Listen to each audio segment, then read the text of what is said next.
Leta zunze ubumwe za Amerika n'ibihugu bicuditse vyiyamirije Uburusiya binabufatira ibihano inyuma yaho butanguriye ingwano muri Ukraine. Inkuru dushikirizwa n'umumenyesha makuru w'ijwi rya Amerika Temstock Mutijima. Urusaku rw'ibiturika bihambaye rwumvikanye Kiev mu murwa mukuru wa Ukraine mu rukerera rwo kuri uyu wa gatanu. Ikinyamakuru The New York Times cyatangaje ko cyabashije kwigenzurira video yerekana iriduka ry'aharashwe ibisasu muri Kiev. Kubw'icyo kinyamakuru kandi iyo video yerekana nibura ibisasu bibiri byo mu bwoko bwa misile birasirwa hafi ya Kiev mbere yo guturika. Kibinyujije ku rubuga rwa Twitter kandi ikinyamakuru The New York Times cyatangaje ko Minisiteri y'Ingabo ya Ukraine yasabye abaturage kuguma mu mazu kandi bagategura ibisasu gakondo bifashishije amacupa n'ibikomoka kuri peteroli ibizwi nka Molotov cocktail. Perezidansi ya Ukraine yavuze ko yiteguye gutangira imishyikirano n'Uburusiya kuko icyo gihugu cyafatwa nk'ikidafite aho kibogamiye, ariko mbere y'ibyo ikeneye kwizezwa umutekano. Umuvugizi w'ibiro by'umukuru w'igihugu mu Burusiya Dmitry Peskov yavuze ko Perezida Vladimir Putin yemeye kohereza intumwa muri Belarusiya kugira ngo ziganire n'iza Ukraine. Hagati aho Perezida wa Leta Zunze Ubumwe za Amerika Joe Biden n'abakuru b'ibihugu bihuriye mu muryango wo gutabarana wa OTAN bagiranye inama yabaye mu buryo bw'ikoranabuhanga mu gitondo cyo kuri uyu wa gatanu. Vice Perezida wa Amerika Kamala Harris nawe byari biteganijwe ko aza kwitabira inama by'umwihariko mu kuganira n'abakuru b'ibihugu byo muri OTAN ariko biherereye mu gice cy'uburasirazuba bw'Uburayi. Umuryango wa OTAN wafunguye gahunda z'ubwirinzi ku bihugu binyamuryango byo muri ako karere. Leta Zunze Ubumwe za Amerika ntizohereje ingabo muri Ukraine ariko zazohereje mu bihugu binyamuryango bya OTAN. Ukraine si umunyamuryango wa OTAN ariko yifuza kwinjira muri uwo muryango, icyo Perezida Vladimir Putin w'Uburusiya adakozwa. Ku cyicaro cy'umuryango w'abibumbye akanama gashinzwe amahoro n'umutekano kuri uyu wa gatanu karateganya gutora umwanzuro wamagana igikorwa cy'Uburusiya cyo gutera Ukraine unashimangira ubusugire ubutavogerwa n'ubwigenge bw'icyo gihugu. Uwo mwanzuro kandi urabusaba Uburusiya kuvana ingabo zabwo muri Ukraine mu buryo bwuzuye ako kanya nta yandi mananiza. Umwe mu bategetsi bakuru muri Amerika yavuze ko biteze ko Uburusiya buza gukoresha ijambo ryabwo nk'umunyamuryango uhoraho w'ako kanama bugatambamira uwo mwanzuro. Mu gihe bigenze uko naho byitezwe ko abahagarariye ibihugu bahita bajya bwangu mu nteko rusange aho uwo mwanzuro ushobora gutorerwa nta mpungenge zo gutambamirwa ndetse ukaba unashyigikiwe birenzeho, ariko kandi nturaba ufite ububasha bw'itegeko. Hagati aho mu majyaruguru ya Ukraine kuva kwa kane ingabo z'Uburusiya ziragenzura uruganda rw'ingufu za kirimbuzi za nucleaire.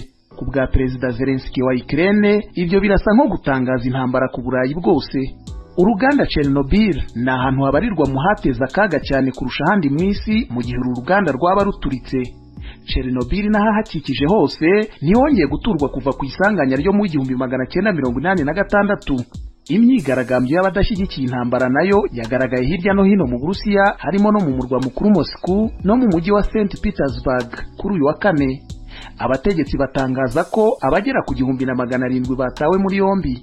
Perezida wa Leta Zunze Ubumwe za Amerika yatangaje ibindi bihano ku Burusiya kuri uyu wa kane nyuma y'amasaha make buteye Ukraine. Ibihano bishya bya Amerika biribasira hanini amabanki y'Uburusiya, abaherwe ba hafi y'ubutegetsi n'urwego rw'ikoranabuhanga, kandi harimo no kugenzura ibijyanye n'ibyo bwohereza mu mahanga. Perezida Biden avuga ko ibyo bihano bizagabanya cyane uburyo bwo kugera ku ifaranga mu Burusiya, bikazonga urwego rw'ikoranabuhanga rusanzwe rufitiye runini ubukungu bwabwo, kandi bizatuma ubushobozi bw'inganda z'icyo gihugu bumanuka cyane mu myaka iza. Abanyamuryango ba OTAN bari mu Bwongereza n'umuryango w'ubumwe bw'Uburayi nabo bashyiriyeho Uburusiya ibindi bihano ku wa kane. Ibiro ntaramakuru by'Abanyamerika Associated Press kandi byatangaje ko ishyirahamwe ry'umupira w'amaguru ku mugabane w'Uburayi ryambuye Uburusiya uburenganzira bwo kwakira umukino wa nyuma w'irushanwa ry'amakipe yabaye ya mbere iwayo ryari kuzabera i St Petersburg. Umuryango w'ubumwe bw'Uburayi kandi uritegura gufatira imitungo ya Perezida Vladimir Putin n'iya Minisitiri w'Ububanyi n'Amahanga Sergei Lavrov nka kimwe mu bihano uyu muryango uteganya kwemeza kuri uyu wa gatanu. Icyakora abantu ba hafi y'iyi dosiye y'ibihano ku Burusiya bavuze ko Perezida Putin na Minisitiri Lavrov batari mu bari buze gushyirirwaho ibihano ku ngendo nk'ikimenyetso cyo kuguma gufungura inzira ya diplomasi. Kugeza ubu kandi ingaruka z'ibi bihano zatangiye kwigaragaza ku isoko mpuzamahanga, aho ibiciro ku isoko ry'imari n'imigabane byaguye hasi mu gihe ibiciro by'ibyangombwa nkenerwa byatumbagiye. Perezida Biden yemeje ko abanyamerika baza guhura n'izamuka ry'ibiciro by'ibikomoka kuri peteroli, ariko yongeraho ati ubu bushotoranyi ntibugomba kugenda gutyo nta gikozwe. Amerika ishyigikira ubwigenge, abo nibo turibo. Gusa ku bwa perezida wa Ukraine Volodymyr Zelensky bigaragara ko ibihano bitigeze bica intege Uburusiya mu gutera Ukraine. Ibitero by'Uburusiya kuri Ukraine niyo ntambara ikomeye Uburayi bubonye nyuma y'irangira ry'intambara ya kabiri y'isi. Umushinjacyaha w'urukiko mpuzamahanga mpanabyaha Karim Khan yaburiye ko urwo rukiko rushobora gukora amaperereza hagamijwe kugenzura niba ibyo Uburusiya bwakoze mu gutera Ukraine bitavamo ibyaha byo mu ntambara. Urakoze Temistocle kuri iyo nkuru. Imiryango 120 yo muri zone Gatumba ya komine Mutimbuzi mu ntara ya Bujumbura mu Burundi igira ikika umusaya biturutse ku myuzurira yasubiye kwibonekeza muri ako gace gakikujwe n'ikiyaga Tanganyika n'uruzi Rusizi. Abajejwe intwaro muri ako karere basaba leta kugarukira kuri iyo miryango. Inkuru dushikirizwa na Desire Hatungimana. Indwi irarangiye abanyagatumba na cyane ababa mu makartier ya Kinyinya ya mbere na Kinyinya ya kabiri basubiriye kubona imyuzurira iturutse ku ruzi Rusizi. Amaze gutwarwa n'amazi babwiye abakunzi b'ijwi rya Amerika ko batagirayo bacira nayo bamira. Situation turimo nziza kandi situation tumazemwe n'umusi harimo ibanya kitatu cyagwa n'amazi mbere byarigeze kuba ama 2016 amaza dutera amahema araba ibidusanga amahema gushika n'umunsi uko situation tubonamo tubise umubaro mwinshi twabaye cyane uravye amazi yacu ngene karamererwa ari yakize umwaka uheze hari amazi yakize atabomotse 2021 arasimba n'umunsi tubona ngene bizogenda. Ayo mazi haraheze iminsi ine twebwe tuyabona mu mazi nta buzima buhaba. Urabona kuva yatera duhangayika n'ubu murabona yuko tutagera naho duhonyora. Ari naco gituma n'ubu turiko turarondera ahantu ho hakamuzi kugira dushinge amahema n'amahema ntitugira ntidufise. Abanyagihugu bo muri ayo makartier bavuga ko baguye mu gahundwe babonye Rusizi rubateye mu kwezi kwa kabiri mu gihe bari babimenyereye mu kwezi kwa kane uko umwaka utashe. Uno mugabo abakunzi b'ijwi rya Amerika bamusanze aho yahungiye n'umuryango wiwe, we n'ababanyi biwe batera kamo leta kugira ibubakire urukuta bita dig gozibira amazi ya Rusizi ntasubire kubatera. Shokorwa nuko dusaba leta ko yodufasha mu kudukorera idigi nkuko bari babitwemereye batubwira ko bashobora kudukorera idigi. Iryo digi ryofasha cyane kuko tubibaye mu imyaka 3 uyu no kugira gatatu deje abantu turarushe abantu kwamana intekera ku mitwe biba byaturuhije. Twasaba rero Sebarundi no kuri adufasha abanyagatumba turagowe turaba ukuntu badukorera iryo digi kugira ngo ibyo kwamana intekera ku mitwe turako twobikira ko twegomeye ngo turabarundi ngo turabanyamahanga cyamasaha.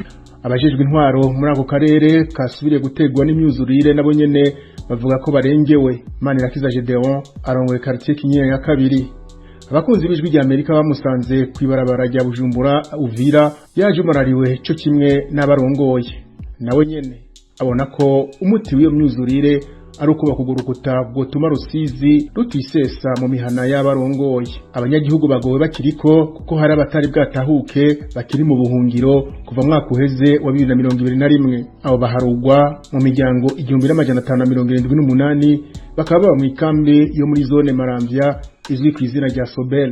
Nabo nyene babwiye abakunzi b'ijwi rya Amerika ko ubuzima babayemwo butoroshe. Turafise ikibazo c'amazi cyane ubu imiryango yacu dufise cyangwa ibiziba ntituronka ingene bashobora kudushikanyira amazi. Ubu uye mu rugo bashobora gusanga imiryango abana batanu kwa muganga akabatora malaria. Nk'ikintu c'ibifungurwa ntacyo giheruka kuronka bigatuma rero nk'itwebwe dufise abana n'abageze mu za bukuru natwebwe tugendana ubumuga ntidufise aho twivuza bihagije. Hari igihe ugenda ngo nta miti ihari bagaca bakwandikira ngo genda kwigurira, bakwandikira ngo genda kwigurira wiriwe inzara urumva usuja muhira ukaryama.